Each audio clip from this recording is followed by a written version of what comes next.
ప్రభావం కలిగిన జీవితం కొరకు సరి చేసుకున్నట్టు అనే విషయం గురించి మాట్లాడుకుంటున్నాం. మనం పై భక్తి చేయడానికి దేవుడు పిలవలేదు. ఆ భక్తిలో ఉన్న శక్తి కలిగి లోకములో ఆనాటి అపోస్తులు అన్నారు, వీరు భూమిని తలకిందులు చేసిన వారు అన్నారు.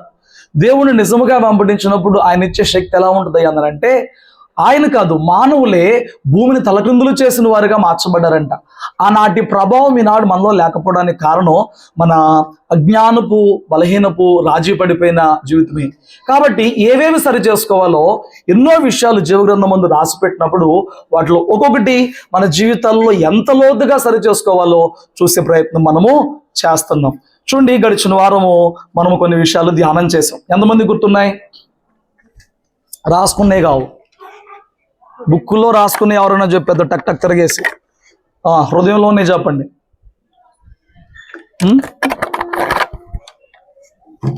ఏం తెచ్చుకున్నాం పోయిన వారం? అమ్మా, దురాలోచనలు. ఇంకా అందులో లోతు ఏం చెప్పాం? అదిగో, మన ఆలోచనలకు చక్కని ప్రత్యుత్తరం ఇచ్చే దేవుడు. ప్రార్థించిన వాటికి, అడిగిన వాటికి కాదు, ఆలోచించిన వాటికి జవాబులు ఇచ్చే దేవుడు. మదిలో మెదులుతున్న సమస్యకు, మదిలో మెదులుతున్న ప్రశ్నకు, మదిలో వస్తున్న దురాలోచనకు సరైన ప్రత్యుత్తరం ఇచ్చే దేవుడని గడిచిన వారు మనం కొందరు జీవితాల్లో ఉన్న ఆ హృదయాల్లో ఉన్న ఆ భయానికి, కొన్నిసార్లు ప్రశ్నలకి, కొన్ని గర్వాలకి జవాబు ఇవ్వడం మనము గడిచిన వారం చూసాం. నిత్యము ప్రభు మనల్ని ఆవరించే ఉంటాడు. పగలైనా రాత్రైనా, ఇల్లైనా వాకిలైనా, పడుకున్నా, నించున్నా, కూర్చున్నా, మాట్లాడినా నిత్యము ప్రభు ఆవరించే ఉంటాడు. ఆయన సన్నిధిని దాటి మనం ఎక్కడికి పోలేం. ఆకాశంలోకి వెళ్ళినా అక్కడ ఉంటాడు, పాతాళంలోకి వెళ్ళిన ప్రభు అక్కడ ఉంటాడు. సమూయేలు నేను ఎలా ముందుకు వెళ్ళాలి, నేను ఎలా అభిషేకం చేయాలని చెప్పి తర్జన భర్జన పడినప్పుడు సమూయేలుకి ఆలోచన చెప్పిన దేవుడుగా ఉన్నాడు. నువ్వు ఆ దూడను తీసుకుని వెళ్ళు, ఆ దూడను తీసుకుని వెళితే బలి అర్పణకు వెళ్ళావు అనుకుంటారు తప్ప నువ్వు అభిషేకించడానికి వెళ్ళావని చెప్పిన ఎవరు అనుకోరని ఆ సమస్యకు ఆలోచన చెప్పిన దేవుడుగా ఉన్నాడు. ఆయన ఆశ్చర్యకరమైన ఆలోచన శక్తిని, అధిక బుద్ధి అనుగ్రహించే దేవుడు. సొలొమోనుకి ఎక్కడలేని జ్ఞానము ప్రార్థించినప్పుడు దేవుడు అనుగ్రహించిన వాడిగా ఉన్నాడు. ఆమేన్. నెబుకద్నెజరు ఆలోచనలకు జవాబిచ్చాడండి. నెబుకద్నెజరు పడుకుంటూ నా తర్వాత ఏమైంది అనుకున్నప్పుడు ఒక అన్యుడైన నెబుకద్నెజరు ఆలోచనలకు జవాబిచ్చిన ప్రభువు తప్పక నీ యొక్క ఆలోచనలకు జవాబునిస్తాడు. నీ ఆలోచనలకు కూడా జవాబునిస్తాడు. యోసేపు మరియమ్మను వదిలేద్దాం అనుకున్నప్పుడు యోసేపుతో వచ్చి మాట్లాడాడు, ఆలోచన చేశాడు, మాట్లాడాడు, నువ్వు వదిలేయద్దు, గర్భవతి అయినది పరిశుద్ధాత్మ వలన కలిగింది. యోసేపు ఆలోచనలు కూడా జవాబు చెప్పాడు. దావీదు ప్రార్థన చేసినప్పుడు అహీతోపెల ఆలోచనలు, కొన్నిసార్లు మనకి వ్యతిరేకమైన ఆలోచనలు చేసి ఎవరో గుంపుగా చేరతారు. ఏమండి, అంత ఒక చోట చేస్తారు, మనకి ఎనిమిస్ అందరూ ఒక చోట చేస్తారు, ఎన్నో ఆలోచనలు చేస్తారు. నువ్వు చేయాల్సింది ఏం లేదు, నువ్వు ప్రార్థన చేయి, వాళ్ళ ఆలోచనలన్నీ కూడా దేవుడు చెడగొట్టేస్తాడు. చివరిగా మన ఆలోచనలు చెరపట్టి దేవునికి అప్పగిద్దాం. ఎన్నో దురాలోచనలు వస్తానే ఉంటాయి, పుడతానే ఉంటాయి. అవి వచ్చినప్పుడు మనం ఏం చేయాలంటే వాటిని చెరపట్టి, ప్రభువా ఈ ఆలోచన వస్తుంది, దీన్ని జయించలేకపోతున్నా, దీన్ని డైవర్ట్ అవ్వలేకపోతున్నా, దీన్ని నేను ఓవర్కమ్ చేయలేకపోతున్నా, ఎవరికి అప్పచెప్పాలి?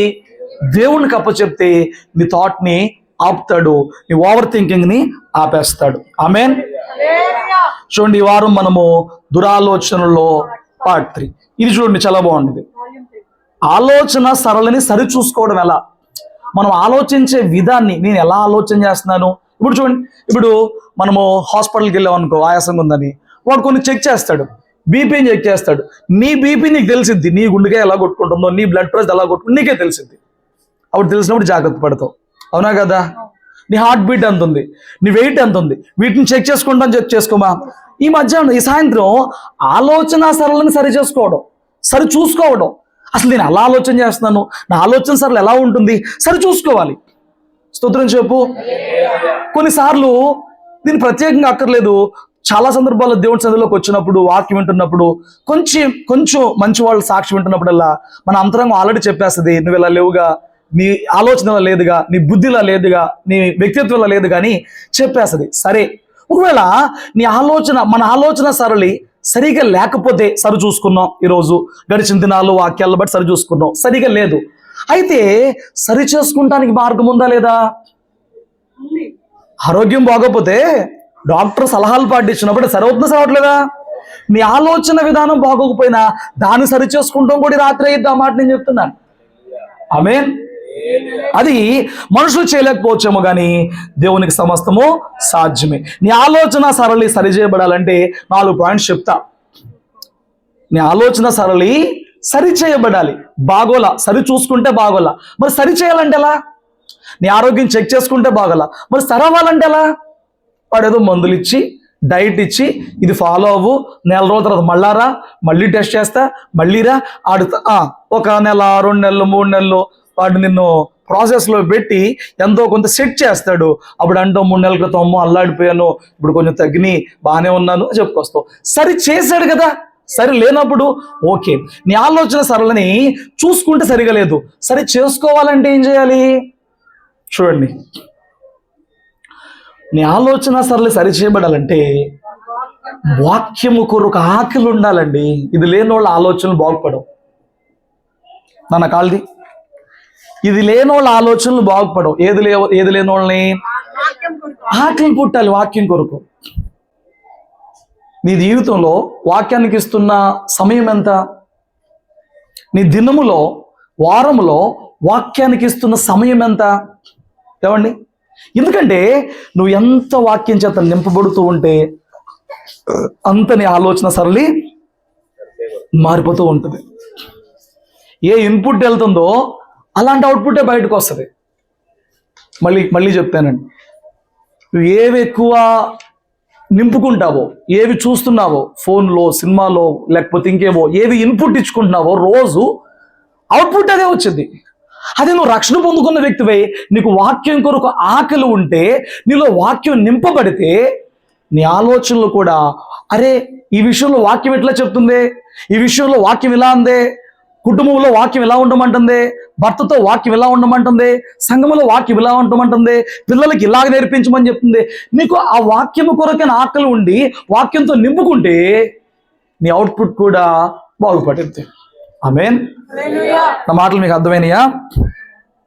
ఇది చూడండి, అక్కడేముందండి నోట్ చేసుకోండి. 1 పేతురు 2:1-2-3 ప్రభువు దయాళుడని రుచి చూచి ఉన్నడలా సమస్తమైన దుష్టత్వమును, సమస్తమైన కపటమును, వేషధారణను, అసూయను, సమస్త దూషణ మాటలను మానేసి కొత్తగా జన్మించిన శిశువులను పోలిన వారై నిర్మలమైన వాక్యమును పాలవలన రక్షణ విషయములో ఎదుగు నిమిత్తము ఆ పాలను ఆపేక్షించుడి. అపేక్ష అంటే ఏంటండి?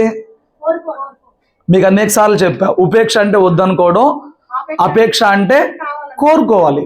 ఏం కోరుకోవాలి? చూడండి, నువ్వు దేవుడు గొప్పవాడని రుచి చూసుంటే, దేవుడు దయాళుడని రుచి చూసుంటే, యేసు ప్రభు అంటే వారు ఎవరు లేరు, ఆయనలాగా ప్రాణం పెట్టిన వారు ఎవరు లేరని చెప్పి రుచి చూస్తుంటే, నువ్వు నీ జీవితంలో దుష్టత్వాలు, కపటాలు, వేషధారులు మానేసి కొత్తగా పుట్టిన పిల్లోడు రోజు పాల కోసం ఎట్లా ఏడుస్తాడో నీవు కూడా వాక్యము కొరకటువంటి ఆకలి కలిగి జీవించాలి. చూడండి, ఇదిగో వీడు చూడండి ఎంత ఉన్నాడు ఇక్కడ. ఆ నెక్స్ట్ ఏమయ్యాడు? వీడు ఎదగాలంటే ఏం కావాలి? ఇదిగో నిర్మలమైన వాక్యం అనే పాలు. చాలా మందికి రక్షణ పొందుకున్నాక వాక్యం వారి జీవితాలలో ఎటువంటి కార్యం చేసిందో, వాక్యం వారి అంతరంగాలు ఎటువంటి కార్యం చేసిందో, వాక్యం వారి ఆత్మీయ జీవితాన్ని ఎలాంటి స్థాయికి తీసుకువెళ్ళొద్దో అర్థం కాక చదివేందుకు కానీ, వినేందుకు కానీ, విని జ్ఞాపకంలో ఉంచుకునేందుకు కానీ ఆసక్తి చూపించరు. ఇక్కడ వింటారు, సాతాను నేను ఇక్కడ దాకా తీసుకొచ్చాడని అంటే నువ్వు చాలా వరకు చేయించావు, కానీ సాతాను ఇక్కడ దాకా రానిచ్చినాక వాడు గొప్ప విషయం అంటే చెప్పనా, ఇది దాటేటప్పటికీ నువ్వు మర్చిపోయేలా చేస్తాడు. అన్ని మీటింగ్ పెట్టుకున్నాయి అంట ఒక చోట. ఎవరో దెయ్యాలన్నీ ఒక చోట మీటింగ్ పెట్టుకున్నాయి అంట. ఈ మధ్య ఇక్కడ చర్చికి బాగా వచ్చేస్తున్నారు జనాలు, ఈ వీధిలో వాళ్ళు ఎక్కువైపోయారు, నీకు ఈ వీధిని కేటాయించానుగా ఏం చేస్తున్నావు అని చెప్పదానంటే ఒకటి వచ్చిందనంట, అయ్యా కరెక్ట్గా చర్చికి వెళ్ళే టైంకి గబ్బు చేసేస్తున్నాను, ఇంట్లో గొడవ చేసేస్తున్నాను, రచ్చరచ్చ చేసేస్తున్నాను, వెళ్ళకుండా కొంత ఆపేస్తున్నాను. సరే వాడు అక్కడ దాకా చేశాడు, మరి అయినా చర్చికి వచ్చేస్తుంటే ఏం చేస్తున్నారు అని చెప్పి ఇంకొకడు ఆ ఏరియాలో ఉన్న అధికారు ఇంకొక దెయ్యాన్ని అడిగాడంట. వాళ్ళు చర్చికి వస్తే వచ్చారు, ఎన్నివనగా ఏం చేయనివాడంట, ఎన్నివనగా అప్పుడే ఫోన్ పెడతా, అప్పుడే పక్కనోడితో మాట పెడతా, అప్పుడే ఏదో ఇంటికాడ పడిన కూడా ఆలోచనలు పెడతా, విన్నవనగా అని వాడన్నాడంట. సరే వాడు అన్ని దాటి వింటే వాడన్నాడంట, వీళ్ళందరి దగ్గర మిస్ అయినా నా దగ్గర మిస్ అవరు అని చక్కగా ఎన్నెత్తా గుమ్మం దాటంగానే ఎరేజర్ పెట్టి చెరిపినట్టు మొత్తం చెరిపేస్తా. మా మొత్తం జరిగిపోతా. ఒకడు ముందే ఆటంకపరచబడతాడు. మందిరం అంటేనే దెయ్యాలు పనిచేస్తాయి కోపంలో. సమయానికి వెళ్దాము, ఆరాధనలో ఉందామంటేనే ఆటంకాలు లాగుతూ ఉంటే సంఖ్యలు వేసుకొని. సరే తీరా వచ్చినాక వింటే బాగుపడిపోతాడని చెప్పని విన్నివ్వు. వాక్యం ఎలా రెండంచుల వాడు గల ఖడ్గం వలె అది నీ ప్రాణాల్లోకి, ఆత్మలోకి, శరీర మూలంలోకి వెళ్ళిపోతూ ఉంటుంది కదా. వాడు విన్నేవాడు ముందే ఆపేస్తాడు. విన్నా ఆఖరోడు వాడు ఉన్నాడంట. వాడేం చెప్తుంది అప్పున ఎంత శ్రద్ధగా విని ఎంత చక్కగా ఆనందిస్తారో చక్క మొత్తం జరిపేస్తాడంట. ఇంకా వీడిని దాటిన సమస్యలు బాధలతో నిన్ను అణిచివేసే ముళ్ళు పెట్టేవాడు ఉండడు, ఇంకోడు ఉన్నాడు. కొంతమంది గుర్తుపెట్టుకుంటారా, ఇంటికి వెళ్తారా, అబ్బా ఈరోజు వాక్యం చెప్పాడు కాబట్టి ఇలా చేస్తే నేను ఈ విషయం సాధించుకుంటాను కాబట్టి, ఈ విషయంలో బయటపడతాను కాబట్టి నేను ఇలాగే ఉందాం అనుకుంటావా. ఎల్లంగానే మొండతో ప్లేసేస్తాడు అనమాట. మొండతో ప్లేసేసిన కింద ఎన్ని మంచి చెట్లు ఉంటే ఉపయోగం ఏంటి? అయ్యే నీ బాధలు, అహిక విచారాలు, ధన వ్యామోహాలు, రూపాయి ఎక్కడ తేవాలి, ఏం చేయాలి, ఎట్ట పొడవాలి, ఏమండి అహిక విచారాలు. వాడేమైపోతున్నాడు, వీడేమైపోతున్నాడు, ఎక్కడ తిరగాలి, ఎక్కడ తినాలి, ఏమి చూడాలి, ఏం చేయాలి, విచారాలు మొత్తం అని చేస్తాయి. కానీ రాత్రి నా మాట జాగ్రత్త, నీ ఆలోచన మార్చబడి, నీ ఆలోచన బట్టి నీకు మంచి ప్రతిఫలం కావాలంటే ఇంతకాలం నీకు తెలియదు నీ అంతరంగం దేని చేత నింపుకోవాలో. ఇంతకాలం నీకు తెలియదు నీ అంతరంగంలో ఉండాల్సిందేంటో. కానీ ఇప్పుడు రక్షణ పొందుకున్నావు, క్రీస్తునందు నూతన సృష్టి అయ్యావు, నూతనంగా జన్మించావు. నూతనంగా ఒక బిడ్డ పుడితే పుట్టిన గడియ నుంచి ఎలాగైతే పాల కోసం ఏడ్చిద్దో, నిత్యమో ఆ సరైన సమయానికి తగ్గట్లుగా ఎలాగైతే పాలను అపేక్షించిద్దో, ఏడుస్తుందో, ఏమండి తల్లే పట్టేస్తుంది. తల్లి పట్టకపోతే ఆకలి వేసే కొద్దీ ఏడుస్తూ ఉంటుంది, నాకు పాలు కావాలి, నాకు పాలు కావాలి. నీ జీవితంలో ఆకలి ఉందంటే నీ ఆలోచన చాలా బాగుంటుంది. ఎవరికి ఉంది ఇంతకీ ఆకలి? ఎంతమందికి ఉంది ఇక్కడ మనలో?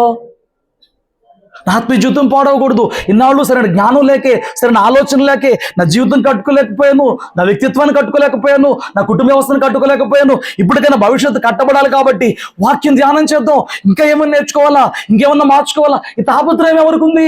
దేవుడు ఇంకేమన్నా మాట్లాడుతున్నాడా? దేవుళ్ళు ఇంకేమన్నా వాగ్దానములు ఉన్నాయా? ఎవరికి తాపత్రయం ఉంది? చూడు, వాక్యము కొరకు ఆకలి పుట్టాలి. స్తోత్రం చెప్పు. ఎంతో సమయం దేవుడు మీకు ఇస్తున్నాడు. ఆడియో బైబిల్స్ ఉంటాయి. నువ్వు పనిచేసేటప్పుడు కావాలంటే ఆడియో బైబిల్ వినొచ్చు. వింటూ అంటే ఇందులో ఉన్నాయే ఈ మాటలే వాళ్ళు వినిపిస్తారన్నమాట. ఆడియో బైబిల్స్ ఉంటే కావాలంటే వినొచ్చు, కావాలంటే చదువుకోవచ్చు. మొబైల్ ఫోన్లో బైబిల్ వచ్చేసింది. నేను ఏదన్నా రోజు ఎక్కడికన్నా ఊరెళ్ళి తెల్లారి వేరే చోట ఎక్కడన్నా లేస్తే నేను పొద్దున్నే ఫోన్లో బైబిల్ ఓపెన్ చేసి చదువుకుంటా. ఫోన్లో బైబిల్ ఉంది, చర్చిలో వాడుకుంటానికి కాదు, ఇంకెక్కడన్నా ప్లేస్లో అవసరమైన చోట, బైబిల్ అవైలబుల్ లేని చోట, నిలబడి చదువుకోవాల్సి వచ్చిన చోట, ఇంకెక్కడన్నా వాడుకుంటానికి. Phone multipurpose, Bible single purpose. Bible చర్చిలో వాడుకోవాలి, ఇంట్లో వాడుకోవాలి.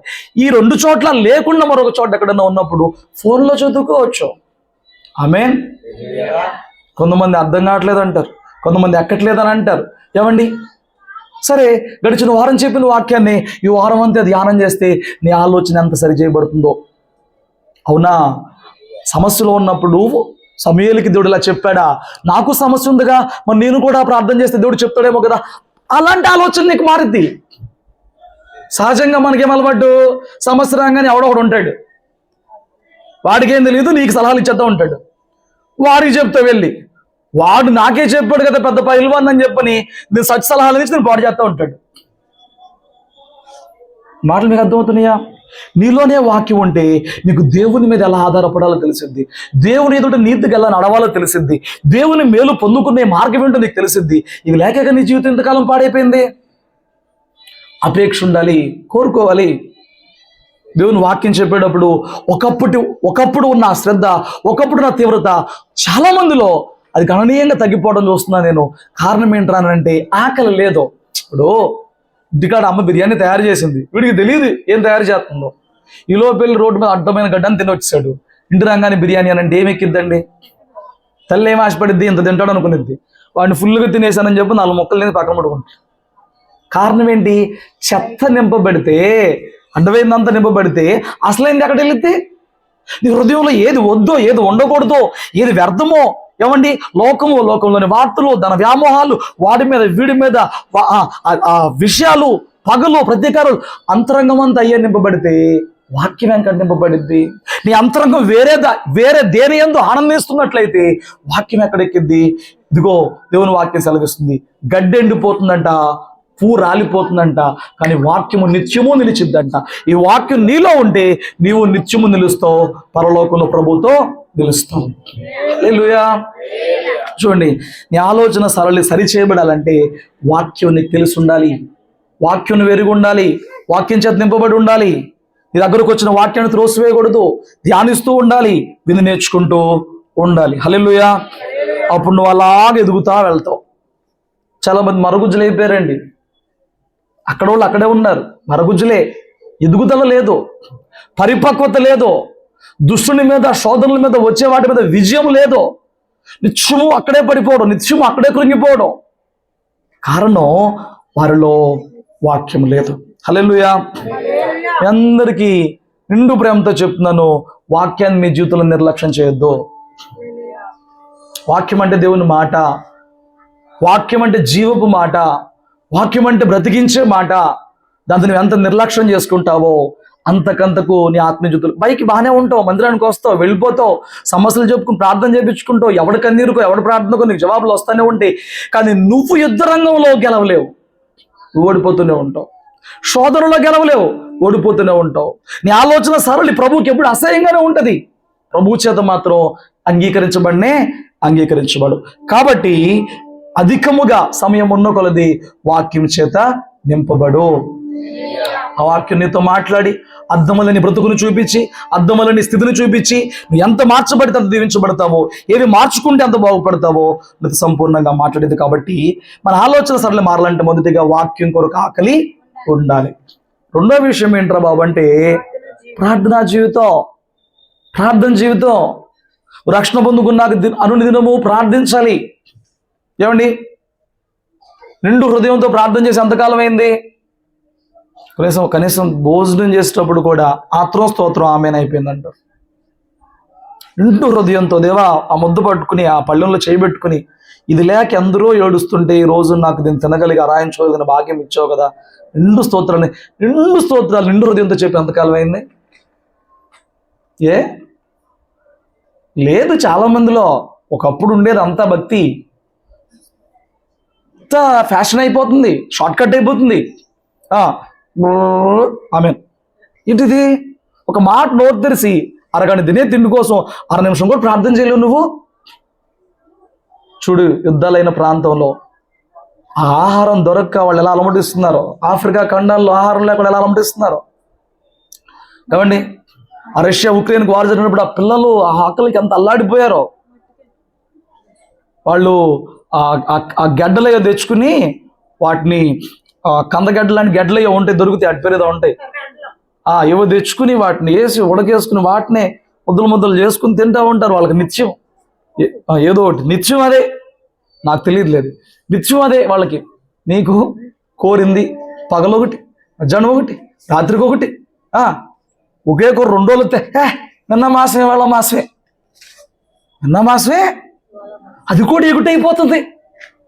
కానీ అది ఇచ్చిన ప్రభువుకి నిండు హృదయంతో వందనాలు ప్రభువా, ఈ ఆహారం ఇచ్చావు, ఇది లేని వాళ్ళు ఎందరో ఉన్నారు. ఆ ప్రార్థన తినేటప్పుడు కూడా చేయలేకపోతున్నావు. దౌర్భాగ్యం.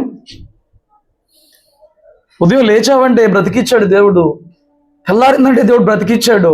లేచి ప్రభువా మరొక దినమిచ్చో, నిన్న చేయలేనిది ఈరోజు చేసేలాగా, నిన్న ఓడిపోయిన చోట ఈరోజు గెలిచేలాగా దీనిమంతా నీ కృపనిచ్చింది, నీ అడుగుజాలు నడిచే భాగ్యం. ఒక చిన్న ప్రార్థన వాళ్ళ నా బిడ్డలకి, నాకు నా రాకపోకల్లో నువ్వు కాపాడినైనా చిన్న ప్రార్థన చేయలేకపోతున్నావు. లేచిందో పరుగని పరిగెట్టేస్తున్నావు. ఏమండి, ఏది నీ ప్రార్థనా జీవితం? ప్రభువుతో నీ సహవాసం ఏది? ప్రభువుకి నీ యొక్క స్థితిని అప్పచెప్పుకుని ప్రభు యొక్క ఆ సన్నిధిని నింపబడే ఆ ప్రార్థనా స్థలం ఏది? ప్రార్థన బలిపీఠల మీద అగ్ని ఆరిపోతుందా?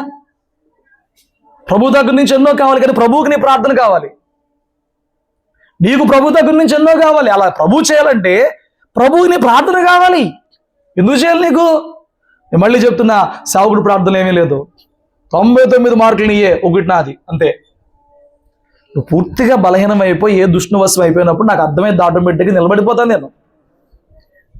సంవత్సరం అంతా నా ప్రార్థన నీకు అడ్డు కాదు. నువ్వు ఎప్పుడు బలహీనమైపోయావో, బందీ అయిపోయావో, ఎప్పుడు దుష్టుడు నిన్ను ఆవరిస్తున్నాడో, ఎప్పుడు డైవర్ట్ చేస్తున్నాడో దైవికంగా అర్థమయ్యి అలాంటి సందర్భాల్లో ప్రత్యేకంగా నిలబడతావు. కానీ అనుదినము నీ ప్రార్థన ఏది?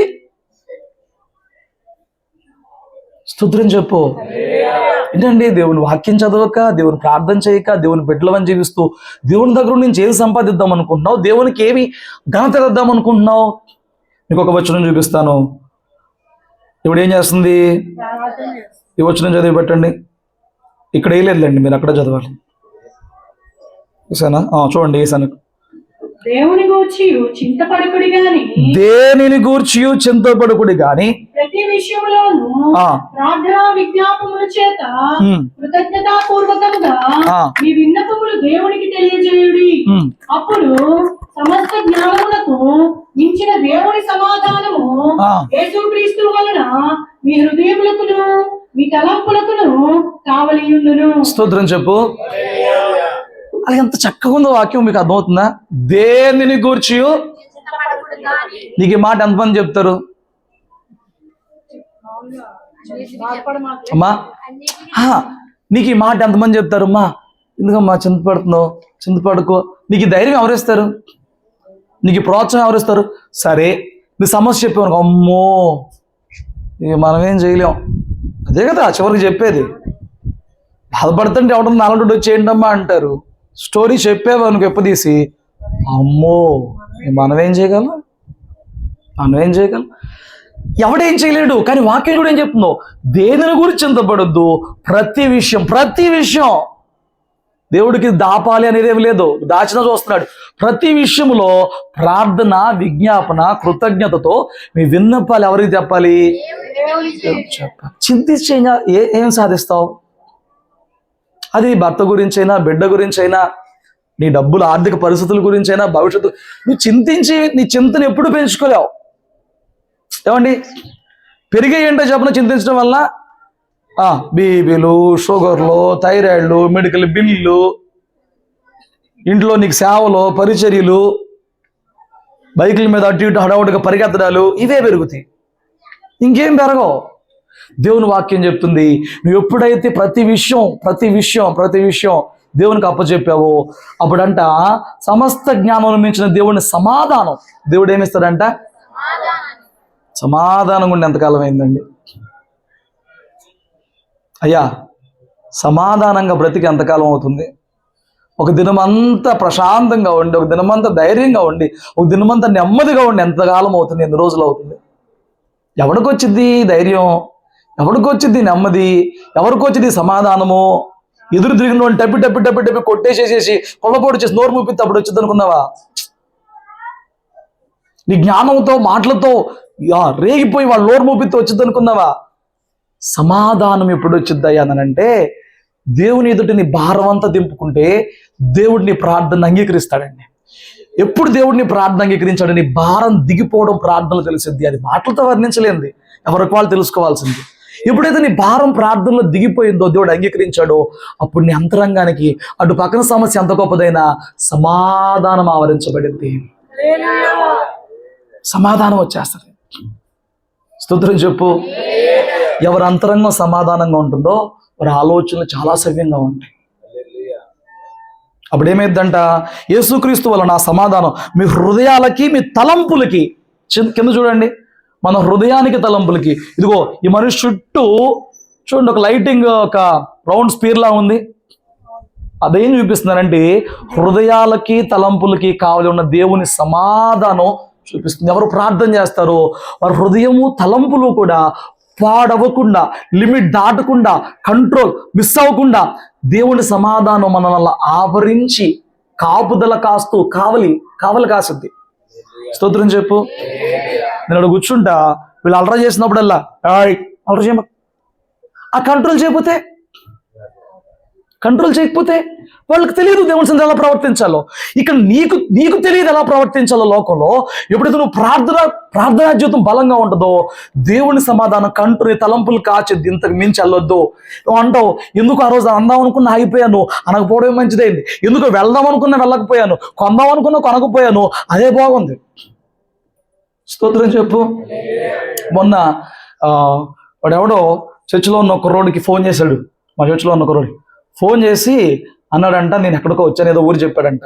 అన్న మీ ఊరు, నేను మీ ఊరోనే, నేను పలానా వీధిలో ఉంటాను, నేను పలానా ఊరు వచ్చాను, నువ్వు బాగా తెలుసు నాకు, బట్ నేనే నీకు సరిగ్గా తెలిసినట్లేదు.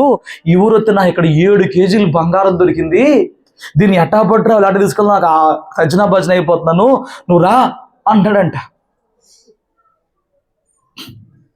ఇటు పక్కనోడేమో సర్లే వస్తాను కానీ నేను బిజీగా ఉన్న తర్వాత పెడతాను, చేస్తాను కానీ ఫోన్ పెట్టేశాడంట. పెట్టేసి వాళ్ళ ఆవిడ చెప్తే వాళ్ళ ఆవిడ అంటదంట, ఓ అక్కడ ఎందుకు, మీ అక్కలు కూడా వేసుకెళ్ళు. స్తోత్రం చెప్పు.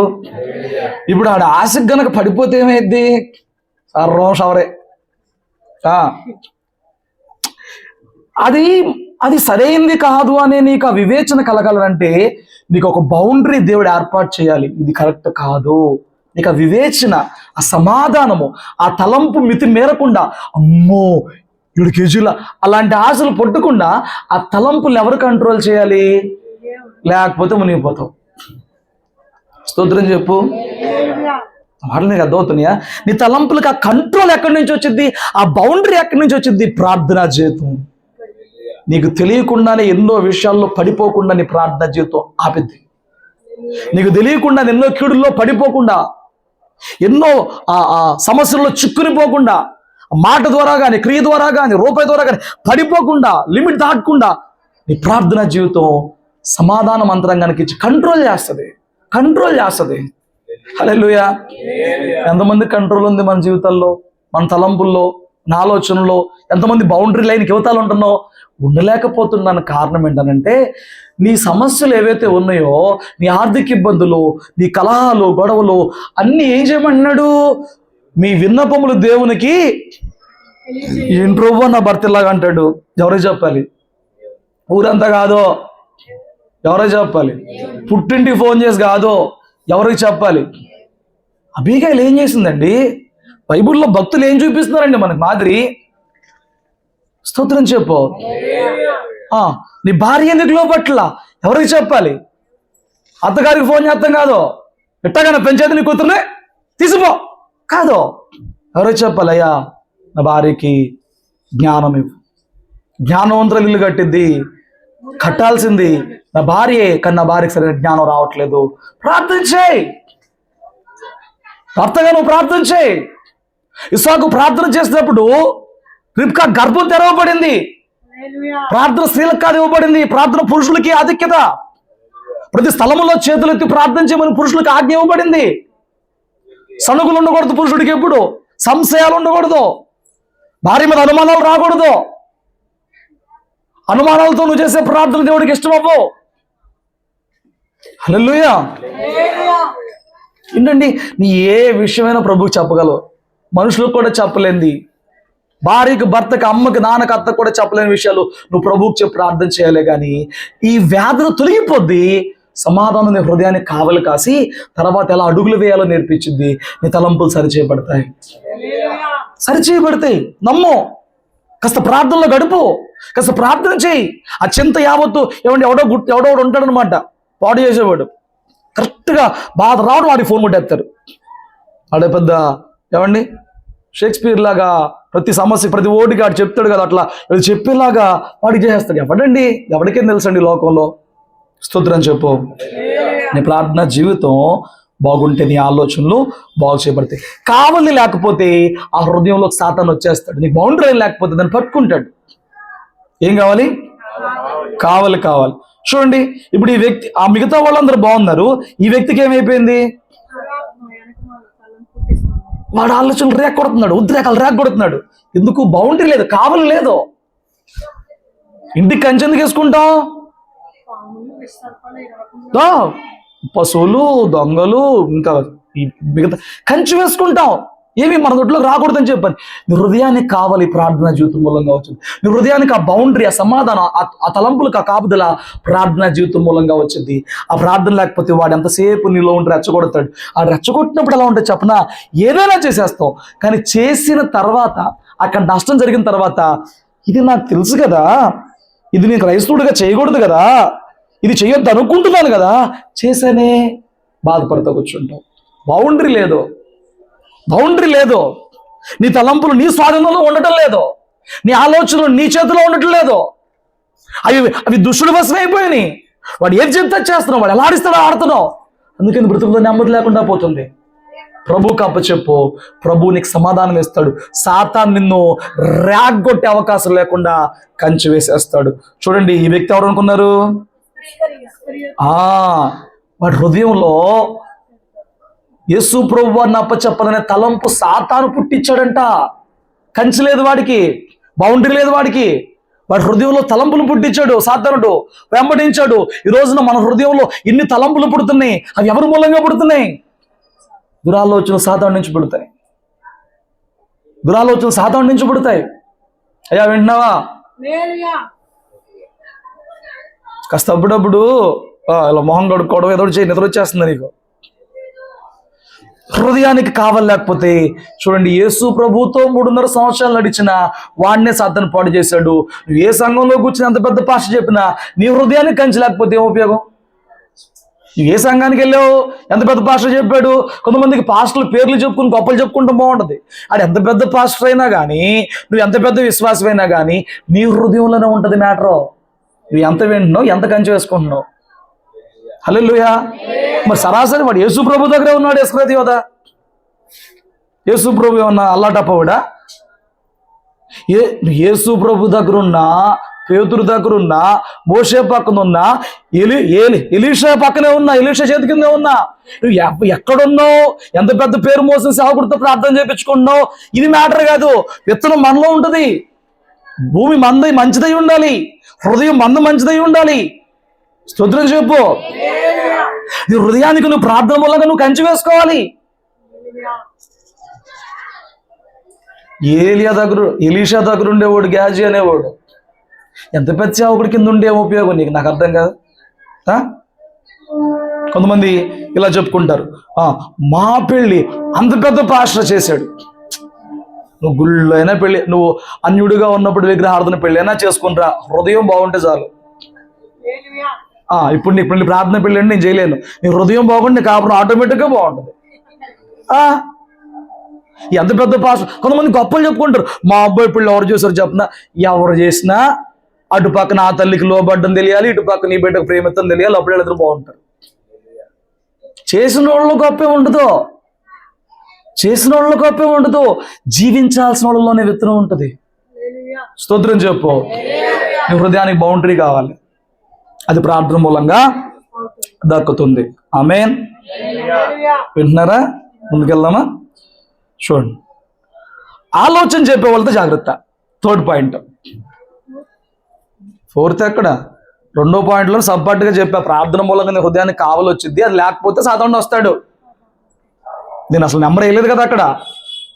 అలవాటు అవ్వండి. ఇప్పుడు ఏంటి 3rd పాయింట్? ఆలోచన చెప్పేవాడు. ప్రతి ఓడికి కింద చెప్పే కదా ఒకడు ఉంటాడు, తగుందమ్మా అంటూ వచ్చేస్తాడు అనమాట. అడగకుండా ఫ్రీ సలహాలు ఇచ్చేవాడు ఉంటారు అనమాట. వాళ్ళతో జాగ్రత్త. నీకు ఆలోచన చెప్పేవాడు దేవుడు వాగ్దానం చేశాడు. నీ మీద దృష్టి నిలిపి నీకు ఆలోచన చెప్తాను రూపన ఆయన చెప్పాడు. చూడండి, తొందరపడి మనం ఆలోచనలు వింటే ఏమైందంటే, ఇది ఎవడో తెలుసా నీకు?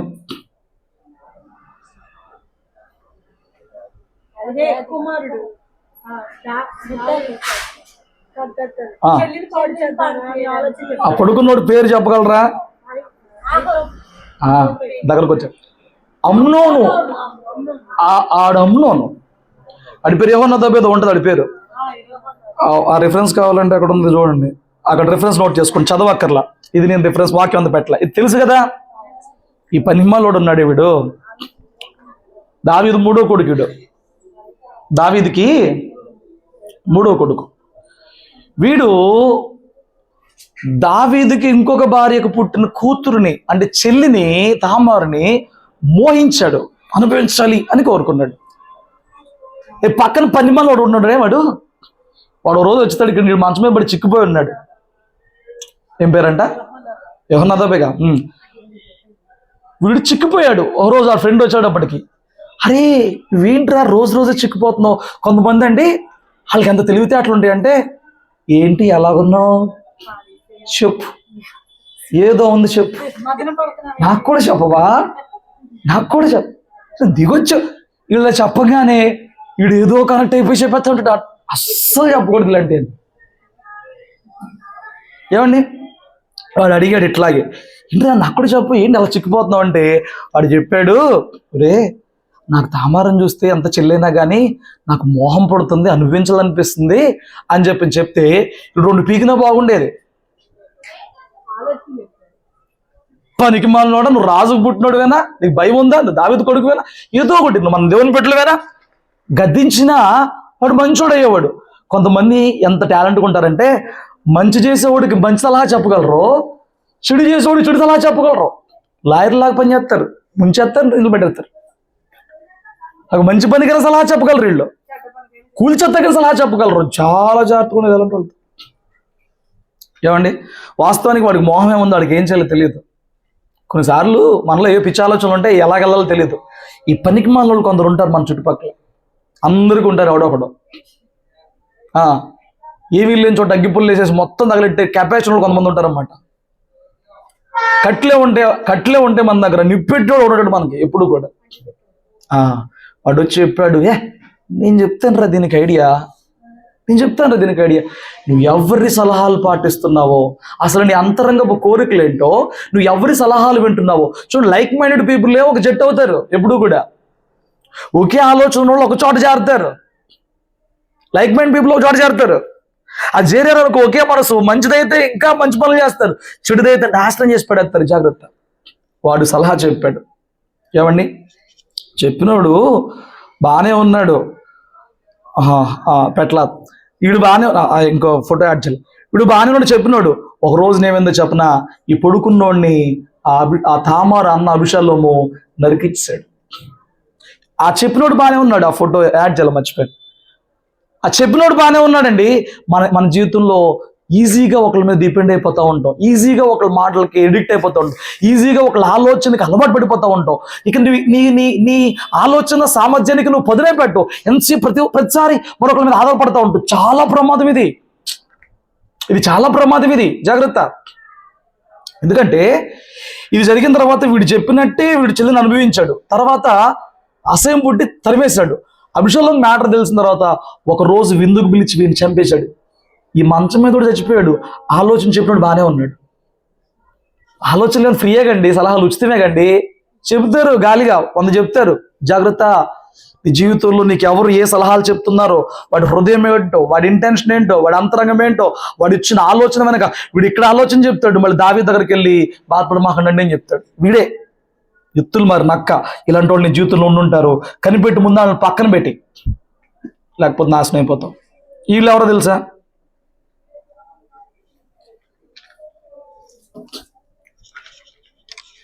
ఆ కూర్చున్న ఆయన కానీ, ఆ నిలబడిన జనులు కానీ, ఆ మాట్లాడుతున్న ఆయన ఎవరు తెలుసా?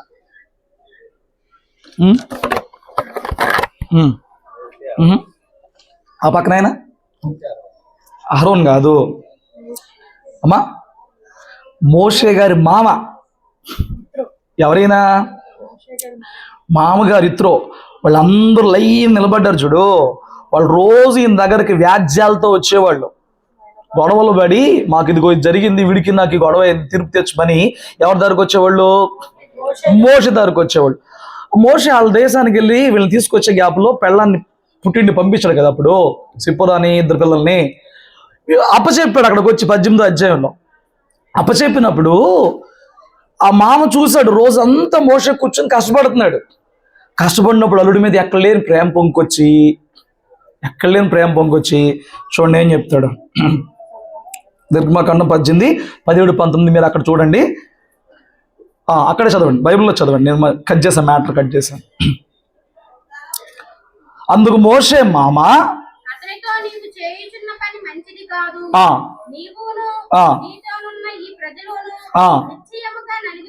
నలిగిపోతారు. ఇప్పుడు చూడు, చివరిలో చూడు, నా మాట విను, నేను నీకు ఆలోచన చెప్పేదను. అడిగాడా? ఉంటారు నీకు ఫ్రీ అడ్వైజర్లో,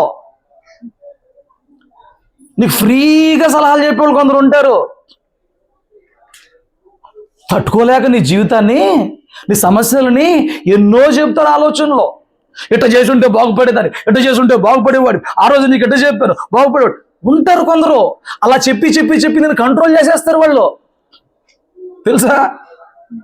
ఇప్పుడు ఏదో చెప్తాడు చేసుండో, ఇంకోటి ఏదో చెప్తాడు చేసుండో, వాటిలో ఏదో ఒక సమస్య పెరిగింది. దానివల్ల ఇప్పుడు ఏం చేస్తారు చెప్పనా, ఇప్పుడు కన్నా ఎట్లాగన్నా నిన్ను పూర్తి గ్రిప్లో తెచ్చుకోవాలని చెప్పని అప్పుడే చెప్పా ఇన్లా, అప్పుడు చెప్పా ఇన్లా, అప్పుడు చెప్పా ఇన్లా. ఏమండి? కానీ అక్కడ ఇన్నాడా యెహోనాదాబు అన్నవాడు చెడ్డ ఆలోచన చెప్పాడు, కానీ ఇత్రో మంచి ఆలోచన చెప్పాడు. నాయనా మోషే, నువ్వు అక్కడవి నీ బలం ఎంత? నీ దగ్గరికి ఇంతమంది ప్రజలు వచ్చి రోజు నా గొడవ ఇంతమంది విని ఇంతమందికి తీర్పు చెప్పాలంటే నీకు ఓపిక ఎక్కడ సరిపోద్ది? తను మంచి ఆలోచన చెప్తాను. ఏం ఆలోచన? నువ్వు 10 మందికి ఒకడిని, మన జగన్ గారు వాలంటీర్ సిస్టమ్ పెట్టాడు, 50 మందికి ఒకడిని, 10 మందికి ఒకడిని, 50 మందికి ఒకడిని, 100 మందికి ఒకడిని, 1000 మందికి ఒకడిని. పరిశుద్ధమా అండి? వినాలి. నువ్వు అధిపతులు నియమించు, వాళ్ళ ధర్మశాస్త్రం చెప్పు, వాళ్ళని సమస్యలు తీర్చమని చెప్పు. నీ దగ్గరకు రాకూడదు. నువ్వేంటి నీ రేంజ్ ఏంటి, నువ్వేంటి నీ మెయింటెనెన్స్ ఏంటి? నీ దగ్గరకు వచ్చేస్తే ఎట్లాగా? పెద్ద పెద్ద సమస్యలు దగ్గర రావాలి, చిన్న చిన్నవి వాళ్ళే తీర్చాలి. సలహా బాగుంది. మీకు ఏమన్నా మిస్టేక్ అనిపిస్తుంది ఇందులో? ఏమన్నా మిస్టేక్ అనిపించిందా? ఏమన్నా తప్పు అనిపించిందా? అలాగే ఉంటాయి చాలా ఆలోచనలు. చాలామందికి దేవుని దగ్గర నుంచి వచ్చే ఆలోచన కన్నా కొందరు మనుషుల మీద ఉన్న ఆ ఎఫెక్షన్ అలాంటిది అనమాట. వాళ్ళు చెప్తేదే చేసేస్తారు. సేవకుడి మాట కూడా వాడికి పనిచేయదు, ఇంట్లో వాళ్ళ మాట కూడా వాడికి పనిచేయదు. ఎవడో ఒకడు ఉంటాడు ఫ్రీ అడ్వైజర్ అనమాట. ఏదో టైంలో వాడి ఆలోచనతో ఏదో గొప్పగా సాధించుంటే వీడికి అనిపించేది ఇక నుంచి, అమ్మో వీడి ఆలోచన ఎంత గొప్పది, ఈ ఆలోచన ఎంత గొప్ప సాధించాడని చెప్పని వీడికి వాడి ఆలోచనకు పొదిలి పడితే మానేసేసి ఇక వాడినే వెంబడిస్తూ ఉంటాడు. నువ్వే చెప్పు, నువ్వే చెప్పు, నువ్వే చెప్పు. నీ బుర్ర ఏం చేస్తావు? మీకు అర్థమైందా? జయరామ్ గారు గట్టిగా ఆలోచన చేశారండి. చేసిన ఆలోచనకి ఆశ్చర్యంగా ఆయన ఆలోచన సక్సెస్ అయ్యి బాగా దీవించబడ్డాడు.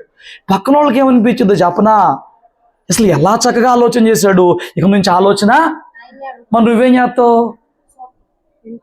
ఇక నీ బుర్రతో పని లేదా? అందులో ఏమి మ్యాటర్ పెట్టలేదు దేవుడు? లేకపోతే ప్రార్థన చేయలేవా? పనికి మళ్ళీ పని కాకపోతే ఇక్కడ చూడ ఏం జరిగిందో. ఈయన ఎవరో తెలుసా? మోషేనే. ఏం చేస్తున్నాడు చెప్పనా? ప్రార్థన చేస్తున్నాడు. ఏమని చేస్తున్నాడు చెప్పనా? ఈ బతికింది ఉందని చంపేయచ్చుగా అని ప్రార్థన చేస్తున్నాడు. ఇచ్చాను రిఫరెన్స్ ఇవ్వలేదా? చూడండి 11, 14, 15 చదవండి సంఖ్యాకాండంలో.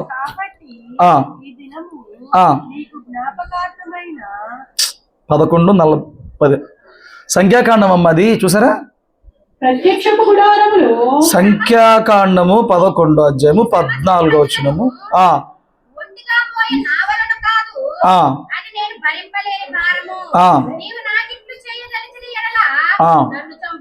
ఏమంటున్నాడు?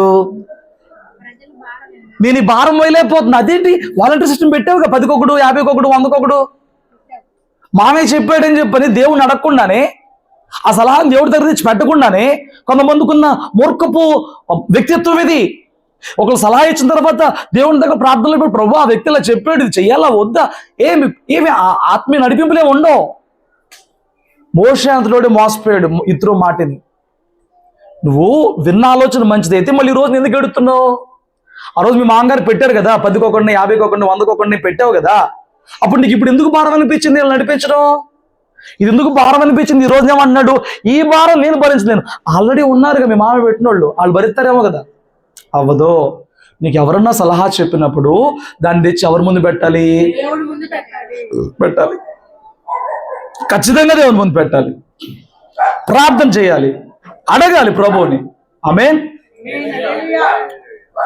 దేవుని దగ్గర నుంచి సమ్మతము వస్తే తప్ప, సమాధానం వస్తే తప్ప దాన్ని చేయకూడదు. కొంతమందికి వెర్రిగా ఉంటుందండి. ఇలా ఉంటాయి గొడవలు. ఎలా ఉంటాయి చెప్పనా? ఎంతసేపు ఇది పుట్టినరోజు చెప్పిందే నిద్ది, ఇటు నుంచి వీళ్ళు అంటారు. వీడు ఎంతసేపు వాళ్ళ అమ్మనాన్న చెప్పింది, ఇటు నుంచి వీళ్ళు అంటారు. నేను అన్నాను, అసలు వీళ్ళు చెప్పకుండా నీ బుర్రలు లేవా? దేవుడే లేదా? నీ బుర్రలు ఉన్నాయా లేవా? బయట నుంచి క్రికెట్ చూసేవాడు ఎన్నేం చెప్తాడు, గ్రౌండ్లో దిగినోడు ఆడి బుర్ర ఆడు ఉండాలి. నువ్వు ఫీల్డ్లో ఉన్నావు, బయట 100 చెప్తాండి, ఆడికేం తెలుసు నువ్వు ఎదురవుతున్న సిచ్యువేషను. నువ్వు ఉన్నప్పుడు నీ బుర్ర పని చేయాలి. ఆడు చెప్పాడు ఇడితే డూపితే ఎక్కడికి వెళ్ళిద్దే, అవుటే వెనక్కి వస్తావు. స్తోత్రం చెప్పు. ఏ కాంపిటేటివ్కి పోయి ఎవడో మాట విని వాడిని సంతోషపరిచి నువ్వు ఏడ్చే రోజు తెచ్చుకోమాక. వాడి మాట అనకపోతే వాడు బాధపడతాడేమో, వాడి మాట తీసేస్తే వాడు అలుగుతాడేమో, వాడి మాటకి వాడు ఇదైపోతాడేమో అని వాడిని సంతోషపెట్టి నువ్వు ఆడో మాకు ఇతరు మాట మానేందో ఇతరు వెళ్ళిపోయాడు, ఇది ఈ రోజు వెళ్తున్నాను చంపేయచ్చుగా ఈ భారం నేను పోయలేకపోతున్నానని చెప్పాను. అసలు ఆ రోజు నువ్వు ప్రార్థన చేసే పని కదా దేవుడి దగ్గర, ఏం ప్రభావ మా మామేంటి చెప్తున్నాడని ప్రార్థన చేయాలి అడగండి. పాపం ఇతరు చెప్పాడు నీ దేవుడు నీకు సెలవిత్తే చేయమన్నాడు, కనీసం ప్రార్థన చేయాల మోషే అక్కడ చేస్తాడు. మళ్ళీ మాట చెప్పాడు, అసలు దీని మళ్ళీ ప్రార్థన చేయాలా, పెద్దానికి చేయాలి. ఆమేన్. ఒకవేళ వాళ్ళు చెప్పింది బాగుంది కదా అని పాటిస్తే ఇదిగో ఇట్ట ఏడ్చే రోజు నీకు కూడా ఒకటి వస్తుంది, జాగ్రత్త. ఇదేమన్నా గుర్తుపట్టారా? ఈ సీన్ ఏమన్నా గుర్తుపట్టారా? దావీదు ఎవరు, సౌలు ఎవరు?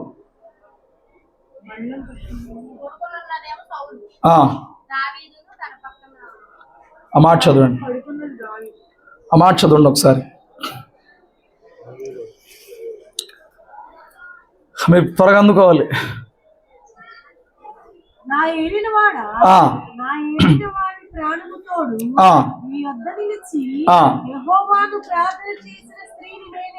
అమ్మా 1 సమూయేలు 26:8 కదా నేను చదవను.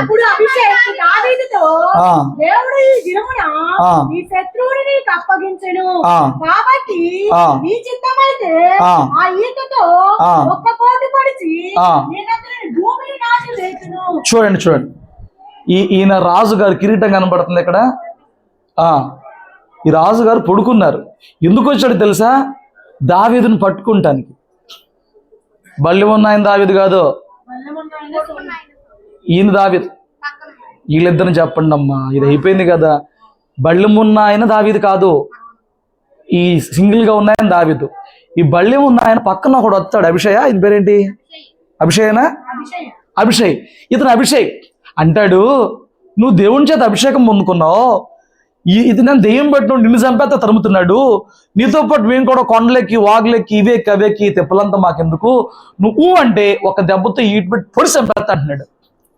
నీ పక్కన నిన్ను ఉద్రేకపరిచే వాళ్ళు ఉంటారు, జాగ్రత్త. ఏం చేస్తారు? ఉద్రేకపరుస్తారు. ఆ వ్యక్తికి ఉండదు, నీ మొహానికి సిగ్గులేదే, ఎన్నైనా అనిపించుకుంటావు, ఎన్నైనా పడతావు, సిగ్గులేదే, శరం లేదే, సీమ లేదు. దెయ్యాలు పట్టిన మాటలు ఎన్నావేమన్నా, వాడి హృదయం బాగుంటుంది. చూడండి, దావీదు వచ్చాడు ఇది వేరే రకంగా డీల్ చేద్దామని, ఈ పక్కన అన్నాడు, రెచ్చగొడుతున్నాడు. నువ్వు ఒక్క మాట చెప్పు, ఒక్క దెబ్బ పరిష్కారం అయిపోద్ది. ఏం పరిష్కారం అయితే? తలకాయ చంపేద్దాం.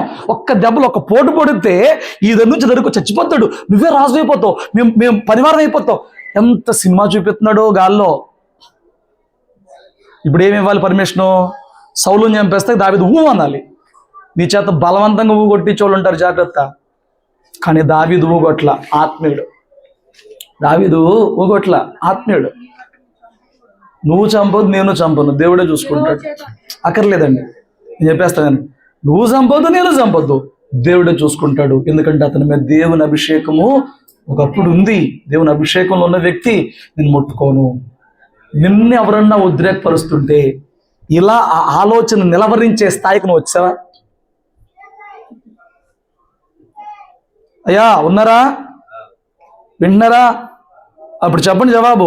నిన్ను ఎవరన్నా వెనకమాల ఇట్లా ఉద్రేకపరుస్తుంటే వాళ్ళని ఆగో, సర్లే, నిలవరించే సామర్థ్యంగా నువ్వు వచ్చావా? కొంతమందికి ఎవడన్నా ఉద్రేకపరిస్తే ఆగరండి, పాపం వాడి ఆలోచన కాదు, ఉద్రేకపరుస్తారు కొంతమంది. అడగవే, అనవే, ఊరుకుంటావే, నోడతారవే, ఉద్రేకపరుస్తారండి అనుమానం నుంచి కొంతమంది. వాడికి ఆలోచన ఉంటుంది, వీళ్ళు ఉద్రేకపరుస్తూ ఉంటారు, ఉద్రేకపరుస్తూ ఉంటారు. వాడు అనేటప్పటికీ వీడు గోల తట్టుకోలేక వీడు రెచ్చిపోతూ ఉంటాడు. చూడు, నీకు ఎవరు ఆలోచన చెప్తున్నారు? ఆలోచన చెప్పిన యెహోనాదాబు బాగానే ఉన్నాడు, అమ్నోన్ చచ్చాడు. ఆలోచన చెప్పి వెళ్ళిపోయిన ఇత్రో బాగానే ఉన్నాడు, మోషే నేను చేస్తానని అడుగుతున్నాడు, చచ్చిపోతానని అడుగుతున్నాడు. ఏమండి, ఇక్కడ చూడు, ఆలోచన చెప్పేవాడు బాగానే ఉన్నాడు. ఇక్కడ ఈ ముగ్గురులో దావీదు ఒక్కడే జయించాడు, ఎదుటి వ్యక్తి ఆలోచనని డిఫెండ్ చేశాడు. హల్లెలూయా. నువ్వు ఎలా ఉన్నావు? అమ్నోనా, ఇతరు మాటను మోషేనా? దావీదు లాగా ఉండాలి. నీకు ఎవ్వడు చెప్పినా, తెలుగులో ఒక ఆయన ఒక ఏదో చెప్తాడు చూడు, వినదగున ఎవ్వరు చెప్పిన వినంతని వేగపడక. ఏమండి, ఎందరో చెప్తారు మనకి మాటలు, ఎందుకంటే సాతానుడు డైరెక్ట్గా రాలేక నీ ఆలోచనలు కంచిపెట్టినప్పుడు మనుషుల్లో దూరి నీ మనసులోకి వస్తాడు. అయ్యా వినండి, ముగిస్తాను. సాతానుడికి డైరెక్ట్గా నీ హృదయంలో నువ్వు చోటు ఇవ్వలేనప్పుడు, వాడికి చోటు దక్కనప్పుడు పొరుగు వారి ద్వారా వస్తాడు, భార్య ద్వారా వస్తాడు, భర్త ద్వారా, బిడ్డల ద్వారా, ఎటో కూడా వస్తాడు. ఎన్ని చేసిన యోబు కదలట్లేదని భార్యలో నుంచి వచ్చాడు. ఇంకా నీతి వదలవా, ఇంకా స్తుతిస్తావా, ఇంకా ప్రార్థిస్తావా, సావరాదు. ఏమండి? కాబట్టి నీకు ఆలోచన చెప్తున్నప్పుడు శ్రద్ధగా విని ప్రార్థన చేయి. తొందరపడకు, వేగిరపడుకో. అప్పుడు నీ ఆలోచన సరళి సెట్ చేయబడింది. లేకపోతే కొంతమంది ఉంటారండి, ఎవడు చెప్పినా ఆయన వేస్తారండి పిచ్చిగొర్రెలు. ఎవడు చెప్పినా కొంతమంది ఉంటారండి. ఒకటి నాకు తెలుసు, పేరు చెప్పను, వాడు పని చేస్తా 10 మందిని అడుగు వస్తాడు. ఆడి పని చేయదు, 10 మందిని అడుగు వస్తాడు. ఎవడు దోచింది వాడు చెప్తాడు, లైఫ్ నీది. ఎవడు దోచింది వాడు చెప్తాడు. స్తోత్రం చెప్పు. నా లైఫ్లో ఎప్పుడు డెసిషన్ ఒకరిని అడిగినోడిని కాదండి నేనైతే. సందేహాలు ఉంటే, అంటే దైవికమైన సందేహాలు ఉంటే ఉన్న దైవజనులు అడుగుతాను తప్ప అడుగు తీసి అడిగేసే విషయంలో ఎవరిని అడగాల్సిన పని లేదు. దేవుడు ఆయన వెలుగులోనే అడుగు వేయించేవాడుగా ఉన్నాడు. హల్లెలూయా.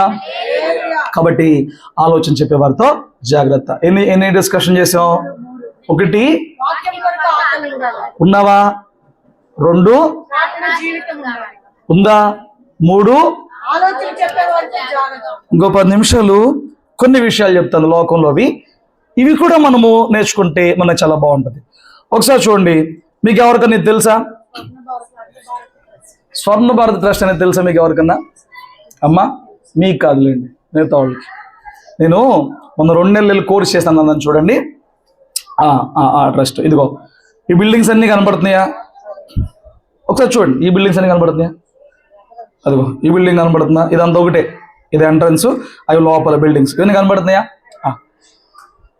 ఇది ట్రస్ట్ ఇది. అంటే చాలామంది బాగా ధనవంతులయ్యి బాగా ధనం సంపాదించిన వాళ్ళు మనీ ఇచ్చి ఆ ట్రస్ట్ రన్ చేస్తున్నారు. ఇంతకీ ఆ ట్రస్ట్లో ఏం జరిగిద్దంటే 10th, ఇంటరు, డిగ్రీ, ఇంజనీరింగ్ ఏదైనా చదివి జాబ్కి కావాల్సిన స్కిల్స్ లేకపోతే ఊరికే నేర్పిస్తారు. రూపాయి కట్టించుకోకుండా ఫ్రీగా నేర్పిస్తారు అన్నమాట. సరే, ఇప్పుడు ఇంత పెద్ద ట్రస్ట్ ఎలా వచ్చిందో చెప్పనా? ఒక రోజున ఈ క్లాసులు జరుగుతున్నప్పుడు వెంకయ్యనాయుడు గారు వచ్చారు. ఎంతమంది తెలుసు వెంకయ్యనాయుడు గారు? ఆయన ఒకప్పుడు ఉపరాష్ట్రపతిగా పనిచేశారు. బీజేపీ పార్టీలో ఉన్న తర్వాత ఉపరాష్ట్రపతిగా పనిచేశారు. వాళ్ళు ఒక 8 మంది ఫ్రెండ్స్ ఉన్నారంట. వాళ్ళు చాలా కష్టపడి పెరిగారంట, కష్టపడి చదువుకున్నారంట. ఈ 8 మందికి ఉన్న ఒక నియమం ఏంటంటే ఖచ్చితంగా సంవత్సరంలో ఒక రోజు ఒక చోట గెట్ టుగెదర్ అవుతారు. ఖచ్చితంగా ప్రతి సంవత్సరం ఒక చోట గెట్ టుగెదర్ అవుతారు. వాళ్ళు గెట్ టుగెదర్ అయినప్పుడు అందరూ వెల్ ఎడ్యుకేటెడ్, వెల్ సెటిల్డ్ అనమాట. వాళ్ళు ఒక చోట చేరినప్పుడు ఈ ప్రతి సంవత్సరం పిచ్చాపాటి మాట్లాడుకునే వాళ్ళు అంట. ఒక సంవత్సరం మాత్రం మనము ఇంత పెద్దోళ్ళం అయిపోయాము, అన్ని రకాలుగా వయసులోనే కానీ అన్ని రకాలుగా ఇంత పెద్దోళ్ళం అయిపోయాం, సమాజానికి మనం ఏదైనా చేస్తే బాగుంటుందేమో కదా అని చెప్పని ఒక ఆలోచన వచ్చిందంట. వాళ్ళు బాగా ఆలోచన చేసినప్పుడు సమాజానికి మనం ఏం చేయగలం, సమాజాన్ని మనమే ఉద్ధరించగలం అనే ఆలోచన వచ్చినప్పుడు వారిలో ఒక అతను చెప్పాడంట, ఇదిగో సిటీలో ఉన్న వాళ్ళకి మంచి మంచి చదువులు దొరికి రూపాయి ఉండి ఎలాగోలా వాళ్ళు సెట్ అవుతున్నారు, బతుకుతున్నారు. రూరల్ ఏరియాస్లో ఉన్న వాళ్ళు ఎవరైతే ఉన్నారో వాళ్ళకి సరైన చదువు ఉండట్లా, సరైన స్కిల్స్ ఉండట్లేదు. వీళ్ళందరూ ఆ స్కిల్స్ లేకపోక సరైన స్టేజ్లో సెటిల్ అవ్వలేకపోతున్నారని చెప్పని వాళ్ళు ఆలోచన చేసినప్పుడు అనుకున్నారంట, సరే మనమే ఒక పని చేద్దాం. ఏంటి? ఏ గవర్నమెంట్ వచ్చినా ఏ గవర్నమెంట్ హెల్ప్ తీసుకోవద్దు, రాజకీయాల జోలికి పోవద్దు, మతాల జోలికి పోవద్దు. మనమే మన రూపాయినే ఖర్చు పెట్టి ఒక ట్రస్ట్ ఏర్పాటు చేసి ఆయా ఎక్కడ చదువులు ఆగిపోయినాయో, ఎక్కడ జాబులు లేకుండా ఏ స్కిల్స్ కొరవై ఉన్నారో అని ఆ ట్రస్ట్ని వాళ్ళు వాళ్ళ రూపాయలతో ఏర్పాటు చేసి కొన్ని బాగా డెవలప్ అయిన కంపెనీస్ నుంచి ఆ ఫండ్స్ జనరేట్ చేపించి దాదాపు 2012 నుంచో 16 నుంచి రన్ చేస్తున్నారు. ఇక్కడ ఆత్కూరులో ట్రస్ట్ ఉంది, అది 16 నుంచి రన్ చేస్తున్నారు. జస్ట్ ఆత్కూరులో ఉన్న ట్రస్ట్లో 2016 నుంచి 26 వరకు 10 సంవత్సరాల్లో 20 నుంచి 25,000 మంది ట్రైన్ అయ్యారు. ఇందులో 20 నుంచి 16,000 మంది పైగా జాబ్ పొందుకున్నారు. దీని వెనక పిచ్చాపాటి కూర్చున్నప్పుడు వచ్చిన ఒక చిన్న ఆలోచన, వేల మందికి దీవెనగా మారింది. ఇది ఫస్ట్ బ్రాంచ్ నెల్లూరులో ఉంది, సెకండ్ బ్రాంచ్ మన కృష్ణాలో ఆంధ్రలో ఉంది, ఆత్కూరులో ఉంది, థర్డ్ది హైదరాబాద్లో ఉంది. 3 ఉన్నాయి. ఇంకోటి తర్వాత ట్రై చేస్తున్నారు, ఇంకా దీన్ని స్ప్రెడ్ చేయాలి అని చెప్పని. ఎంతమంది అక్కడ చదువు లేకపోయినా, సరైన సర్టిఫికేట్ లేకపోయినా ఆ స్కిల్స్ సంపాదించుకుంటున్నారో. ఎందుకనంటే ఒక విలువైన వ్యక్తులు కూర్చుని ఆలోచన చేసినప్పుడు విలువైన విషయం బయటకు వచ్చింది. హల్లెలూయా. చూడండి, నేను మీకు ఒక మాట చెప్తా. మంచి వాటిని ధ్యానిస్తే మంచి ఆలోచనలు బయటకు వస్తాయి. నువ్వు మంచి వ్యక్తులతో టైం గడిపితే, నువ్వు మంచి వాటిని ధ్యానం చేస్తూ ఉంటే, ఏమండి, నువ్వు ఫోన్లో పిచ్చి చూడడమో, లేకపోతే టీవీలో పిచ్చి చూడడమో, పిచ్చి స్నేహితులతో కూర్చోడమో, పనిమాలలో కూర్చొని ఊరు ముచ్చట్లంతా మీదేసుకోవడమో కాదు. కానీ నీ ధ్యానం మంచి వాటి మీద ఉంటే నీకు మంచి ఆలోచనలు ఉంటాయి. వాళ్ళందరూ కూర్చుని మంచి విషయాన్ని ధ్యానం చేశారు. ఏం ధ్యానం చేశారు? పలానా హోటల్లో బాగుంటుంది, అక్కడికి వెళ్దామా, పలానా చోట టూర్కి వెళ్దామా. ఇక మంచి ఆలోచనలో మనం ఏమన్నా చేయగలమా? మన జీవితం ఇంతకు బతికిన తర్వాత ఎవరికైనా ఉపయోగపడిద్దా? ఆలోచన చేశారు. అవి ఈ రోజున వేల మందికి దీవెనగా మారింది. నీ ఆలోచనలు దీవెనగా ఉండేవేనా? నీ ధ్యానం దీవెనగా ఉండేదనా? నీ ధ్యానం అందరికీ నష్టమేనా? నీతో పాటు ఈ వచనం చదివి పెట్టండి. వింటారా? ఇంకో 2 విషయాలు కొత్తగా చెప్తే ఇంకలండి. రాలేదా? మెట్టుకు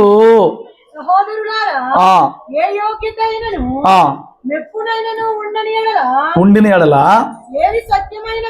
ఏవి సత్యమో, ఏవి మాన్యమో, ఏవి న్యాయమో, ఏవి పవిత్రమో, ఏవి రమ్యమైనవో, ఏవి ఖ్యాతి తెస్తాయో వేటి మీద ధ్యానం ఉంచాలి.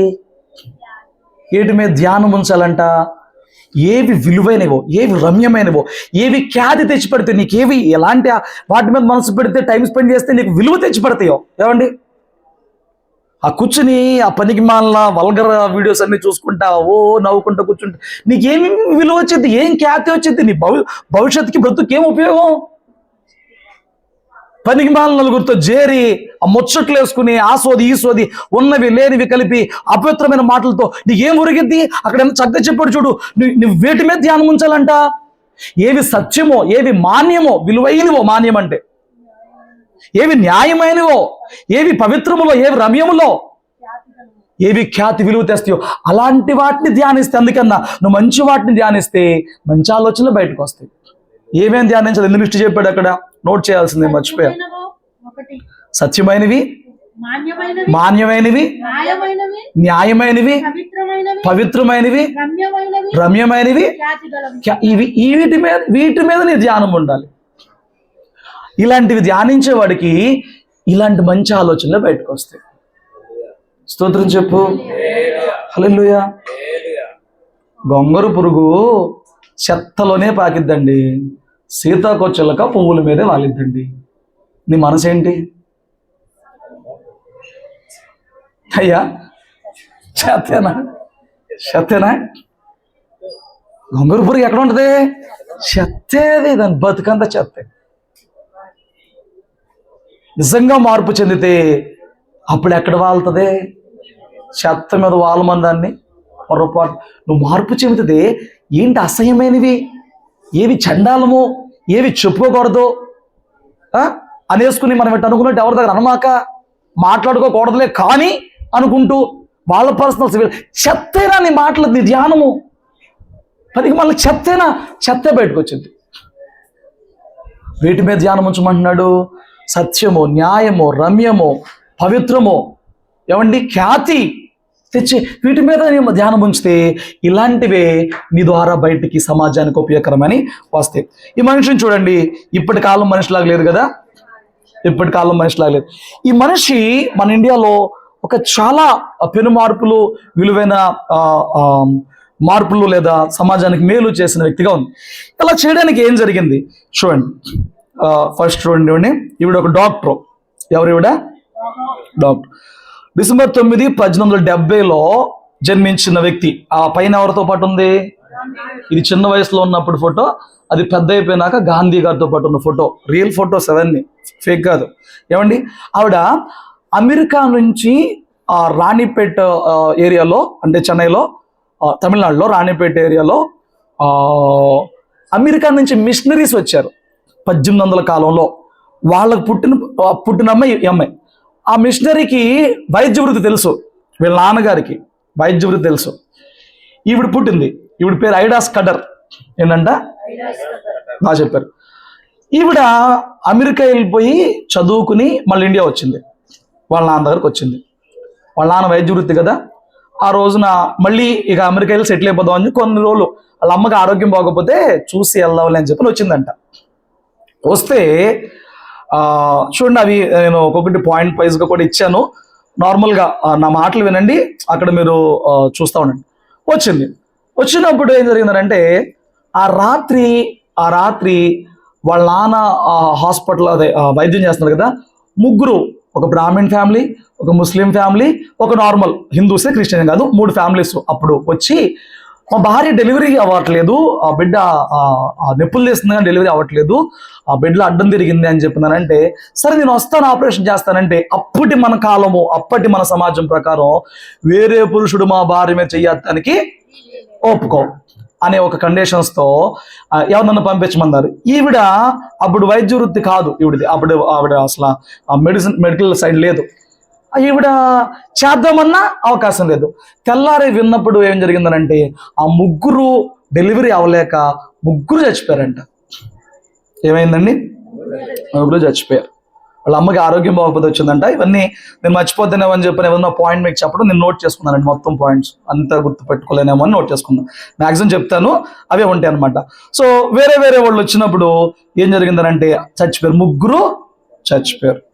ఈ ఎప్పుడైతే సీన్ జరిగిందో ఆవిడ హృదయం కలవరం వచ్చేసింది. అయ్యో, ఇక్కడ ఒక వైద్యం అందించే స్త్రీ లేకపోవడం వలన ఒక రాత్రి ముగ్గురు చచ్చిపోయారా? ఇంకొక రకంగా తీసుకోవచ్చు, ఏమని, వీళ్ళు మూర్ఖులు,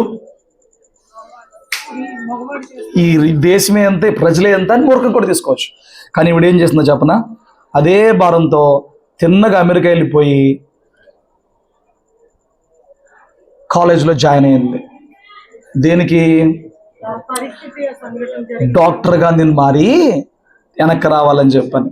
అదిగో కార్నెల్ యూనివర్సిటీ అనే యూనివర్సిటీలో చేరి ఒక లేడీగా పట్టా పొందుకుని బయటకు వచ్చిన మొట్టమొదటి స్త్రీ ఆవిడే. ఆ కాలేజీలో లేడీగా బయటకు వచ్చిన ఆవిడే.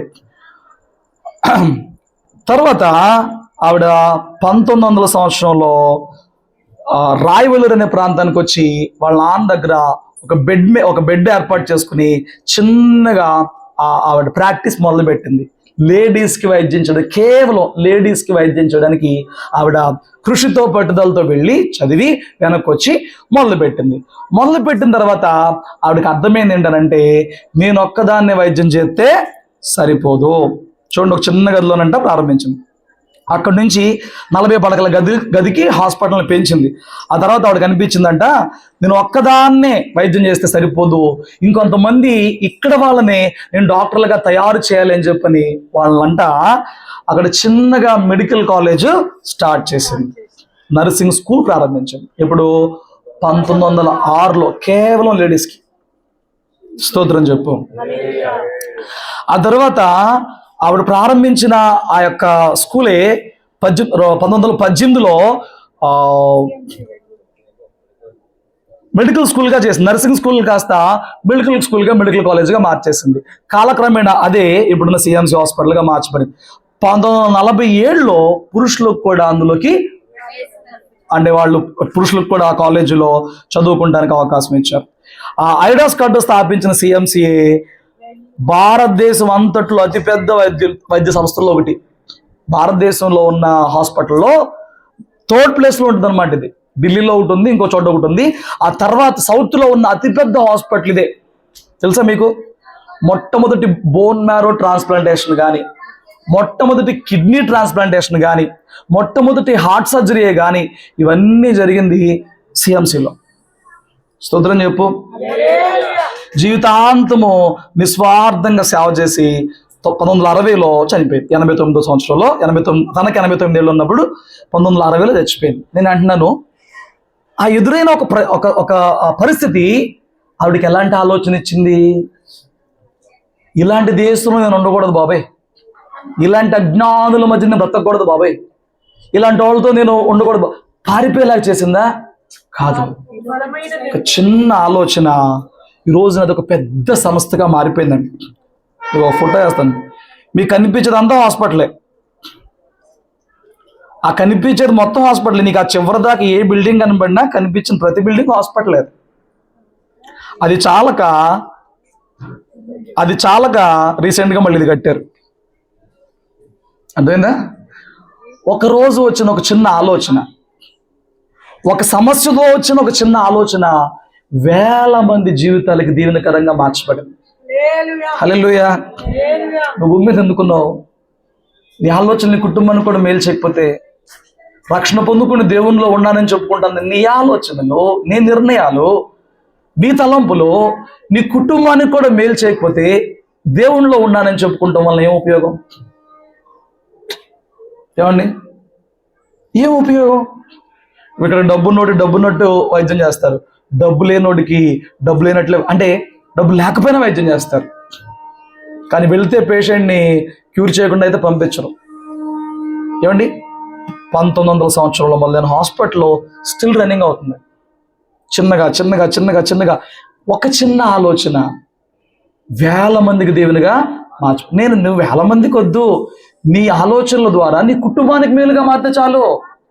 నీ ఆలోచన ద్వారా నీ భర్తకి, నీ బిడ్డలకు నువ్వు దీవెన తెచ్చిపెడితే చాలు. నువ్వు ధ్యానించే, ఇప్పుడు చెప్పే 6 పాయింట్లు, నువ్వు ధ్యానించే గొప్పవైతే నీ ఆలోచనలు గొప్పగా వస్తాయి. క్రైస్తవులు పెట్టబోయండి, నువ్వు ధ్యానించేవి ఎలా ఉన్నాయి? స్తోత్రం చెప్పు. నీ ఆలోచన సరిచేయబడాలంటే 4వది, నువ్వు ధ్యానించేవి ఈ 6 ఏదన్నా అయి ఉండాలి. పవిత్రమైన విషయాలన్నా ధ్యానించు, న్యాయమైన సంగతులన్నా ధ్యానించు, సత్యమైనవి ధ్యానించు, రమ్యమైనవి ఖ్యాతి తెచ్చిపెట్టి విలువైన వాటిలో ఇన్వాల్వ్ అవ్వు. చెత్త మీద నువ్వు తిరుగుతావు, చెత్త ఆలోచనలో. ఎవరిని ఎప్పుడు ముంచేద్దామా, ఎవరిని చూసి ఏడుద్దామా, ఎవడికి పడి ఏడుద్దామా, ఎవడ బాగుపడితే ఎవరిని 80 గోతులు తీద్దామా, చెత్త ఆలోచన ఎంత కలుపుతావు? స్తోత్రం చెప్పు. ఇలాంటిది ఇంకో సంఘటన చెప్తా, వింటారా? వాళ్ళిద్దరిని చూసారా? Garrett Camp and Travis Kalanick. వీళ్ళిద్దరు ఫ్రెండ్స్ అంట, ఒకే ఆఫీస్లో పనిచేస్తున్నారు. ఇది ఒకటి చెప్పి ముగిస్తానండి, చాలాసేపు ఓపిక ఉన్నారు. ఇంకొక 5 నిమిషాలు. వీళ్ళిద్దరు ఏంటంట, వీళ్ళిద్దరు ఒక మంచి స్నేహితులు. వీళ్ళిద్దరూ ఒకే కంపెనీలో పనిచేస్తున్నారు. ఒక దాని పేరు ఏంటంటే లీ వెబ్ అనే టెక్ కాన్ఫరెన్స్కి వెళ్ళారు 2008లో. ఆ పేరు మర్చిపోయారు. లీ వెబ్ వాళ్ళ కాన్ఫరెన్స్కి అటెండ్ అయ్యారు. ప్యారిస్లో కాన్ఫరెన్స్కి అటెండ్ అయ్యారు. 2008లో జరిగిన సంఘటన ఇది రీసెంట్. ఇవన్నీ పాత ఇప్పుడు చెప్పినాయి. ఏంటంట, వాళ్ళు అక్కడికి వెళ్ళారు, కాన్ఫరెన్స్లో బాగా అటెండ్ అయ్యారు, వాళ్ళ ప్రొడక్ట్ ఏదో వాళ్ళు చెప్పుకున్నారు, బయటకు వచ్చారు. ఆ ప్యారిస్ నగరంలో చాలా మంచు పడుతూ ఉంటుందండి, చాలా మంచు పడుతూ ఉంటుందండి. ఆ రాత్రి అంటే వాళ్ళ ఇంటికి వెళ్దామంటే వాళ్ళ ట్యాక్సీ దొరకలా. ఏమైంది? అలా రాత్రి మంచులో గడ్డగడ్డిపోయారంట. ఏంట్రా బాబు, ఒక ట్యాక్సీ కూడా దొరకలేదు, ఇంటికి వెళ్దామంటే. అక్కడ చలి అంటే మనలాంటి చలి కాదు, మంచిగా పడిపోతూ ఉంటుంది. ఇప్పుడు చూస్తూ ఉంటారు కదా, ఇట్లా తీస్తే ముద్దులు బయటకు వచ్చేస్తుంది. అలాంటి పరిస్థితి. వాళ్ళు తీరా ఇంటికి పోదామని అంటే వాళ్ళ హోటల్కి తిరిగి వెళ్దామని చెప్పినంటే వాళ్ళకి ట్యాక్సీ దొరకలా. వాళ్ళు దొరకనప్పుడు వాళ్ళకి చిన్న కష్టానికి వాళ్ళకి ఒక పెద్ద ఆలోచన వచ్చిందంట. ఏంటి ఆలోచన? రాత్రి అంతా నుంచి ట్యాక్సీ కేకేస్తే ఒక ట్యాక్సీ రాలేదు. అదే ఇక్కడ కూర్చుని ఫోన్లో నొక్కంగానే మన దగ్గర ట్యాక్సీ వచ్చేస్తే ఎంత బాగుంటుంది. వాళ్ళకి ఆలోచన వచ్చింది ఇద్దరికి. అవునరా నిజమే. వీళ్ళల్లో ఆ రెండోడు ఉన్నాడు కదా, ఆ వ్యక్తి అంట ఒకసారి ఎవరిన ప్రైవేట్ డ్రైవర్ని మాట్లాడుకుంటే వాడు నానా రీజన్స్ చెప్పి $800 తిరేసాడంట. ప్రైవేట్ డ్రైవర్ ఒక అతన్ని పెట్టుకుంటే ఒక టూర్కి వెళ్ళడానికి. ఈ 2 సంఘటనల మూలంగా వాళ్ళకి అనిపించిందంటే ఇలా కాదు, ప్రయాణం సులువయ్యే మార్గం ఏదన్నా మనం ఎత్తకాలని చెప్పని వీళ్ళిద్దరు ఆలోచనలో పడి వాళ్ళు ఆ రోజున మొదలు పెట్టారు. ఏమని? స్మార్ట్ ఫోన్లో ఒక యాప్ తయారు చేసుకుని ఆ యాప్లో కారుతో ఈ ఒప్పందాలు చేసుకుని వాళ్ళతో ఈ యాప్లో నుంచి నొక్కంగానే కారు వచ్చి మన ఇంటి ముందు రావాలి. ఇప్పుడు మనకు అన్నీ వచ్చేస్తున్నాయి కదా. అసలు వీటన్నిటికీ మూలం వీళ్ళే. మీకు తెలుసా? మీరు ర్యాపిడో అంటున్నారు, ఓలా అంటున్నారు, ఏదో ఒకటి చెప్తున్నారు. ఇవన్నీ టింగ్ నొక్కి తండుతున్నాడు, ఇక్కడే ముందే చెప్పేస్తున్నారు 230 630 అని. అసలు ఇది ఫస్ట్ ఎక్కడ పోలేదు అనుకున్నారు? వీళ్ళకి తగిలిన నొప్పే, వీళ్ళకైన బాధే, వాళ్ళకి ఆలోచన వచ్చింది. ఒక యాప్ ఉంటే మీకు తెలుసా, మన ఫోన్లో జీపీఎస్ ఉంటుంది.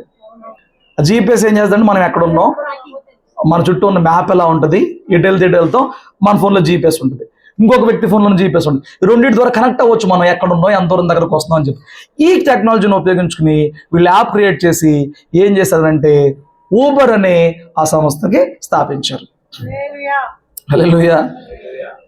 2009లో ఇద్దరు మిత్రులు ఊబర్ క్యాబ్ అనే పేరుతో సంస్థ 2009లో 8లో బాధపడ్డారు. వీళ్ళు బాగా టెక్నికల్ ఫీల్డ్లో ఉన్నోళ్ళు. 9 కల్లా ఊబర్ క్యాబ్ను మొదలుపెట్టారు. 10లో మొట్టమొదటిసారిగా శాన్ ఫ్రాన్సిస్కో నగరంలో సేవలు ప్రారంభమైంది. ఊబర్ సర్వీస్లు ఎక్కడ స్టార్ట్ అయినాయి అంట? అమెరికాలో శాన్ ఫ్రాన్సిస్కోలో ఫస్ట్ 2010లో స్టార్ట్ అయినాయి. ఏమండి, స్టార్టింగ్లో బాగా లగ్జరీ కార్లు మాత్రమే దీనిలో అటాచ్ చేసేవాళ్ళు అంట, దీనిలో లింకప్ చేసేవాళ్ళు అంట ఫస్ట్లో వాళ్ళు. తర్వాత ఏం చేస్తారంటే ఆ లగ్జరీ వాటిని తీసేసేసి చిన్న కారు వాళ్ళకు కూడా 2012 నుంచి సామాన్యులకు కూడా లింకప్ అయ్యే భాగ్యం వాళ్ళకి ఇచ్చారు. స్తోత్రం చెప్పు. ఊబర్ ఎక్స్ ద్వారా సాధారణ వ్యక్తులు కూడా సొంత కారు. ఇప్పుడు చూడండి ఎంత తేలికైపోయిందో. ఈ ఊబర్ వచ్చింది, తర్వాత ఓలా వచ్చింది, తర్వాత ర్యాపిడో వచ్చింది. ఏం చేస్తున్నారు? ఖాళీగా ఉంటే బతికేస్తున్నారు వేల మంది. ఎక్కడో ఒకడికి చల్లెత్తే వచ్చిన ఒక ఆలోచన దేశాల్లో జనాలు బతికేస్తున్నారు. ఎంతమంది బతకట్లా? ఇన్ని ఆటోల మీద, ఓవర్లో, ఓలాలు, కార్ల మీద ఒక సమస్య, దానికి వచ్చిన ఒక ఆలోచన ఎంతమందికి దీవెన తెచ్చింది. స్తోత్రం చెప్పు. అయిపోయిందా మ్యాటర్? ఇంకా ఉందా? ఊబర్ బిజినెస్ మోడల్ అది అక్కడ సక్సెస్ అయింది అమెరికా ప్రాంతాల్లో. అనతి కాలంలోనే స్ప్రెడ్ 2013లో ఫస్ట్గా ఇండియాలోకి వచ్చిందండి. ఇది ఎప్పుడండి? 2013లో వచ్చింది మనకి. అక్కడి నుంచి ఏవో ఇంకా అందులో ఫుడ్ అని, అవని ఇవని, రైడ్ షేరింగ్లని ఎన్నో ఆప్షన్స్ వచ్చేసినాయి అనమాట. స్తోత్రం చెప్పు. చూడండి, ఇన్ని మూడు సందర్భాలు చెప్పా. స్వర్ణ భారతి ట్రస్ట్ అయినా, ఐడాస్ కట్టర్, సిఎంసి హాస్పిటల్ అయినా, ఊబర్ ఒక ఈ సర్వీస్ అయినా ఎలాగండి? ఆ సమస్యలో చిన్న ఆలోచన, వాళ్ళకి ఆలోచన వచ్చిందని అంటే వాళ్ళు ఖ్యాతి అయినవి ధ్యానం చేసే వాళ్ళు అయి ఉన్నారు, విలువైనవి, రమ్యమైనవి, ప్రయోజనకరమైనవి వాళ్ళు ధ్యానం చేసే వాళ్ళు ఉన్నారు.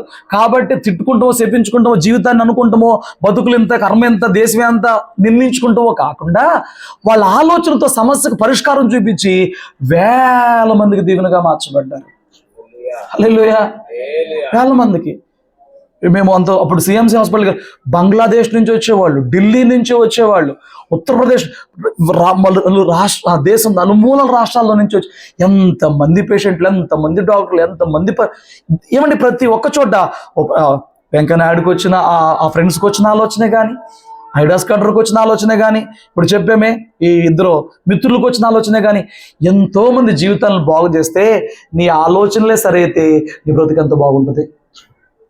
నువ్వు ఎవరినో బాగు చేయక్కర్లా, నీ ఆలోచనలు నీకు సరైతే నీ భర్త, నీవు, నీ బిడ్డలు, నీ కుటుంబం ఎంత అందంగా, ఎంత ఆనందంగా, ఎంత చక్కగా బ్రతికేస్తారండి. హల్లెలూయా. నా మాటలు మీకు అర్థమైనయా? ఎందుకు ఇవన్నీ చెప్పాను? ఇవన్నీ బైబిల్లే కావు. స్టిల్ ఎందుకు చెప్పాను అర్థమైనయా?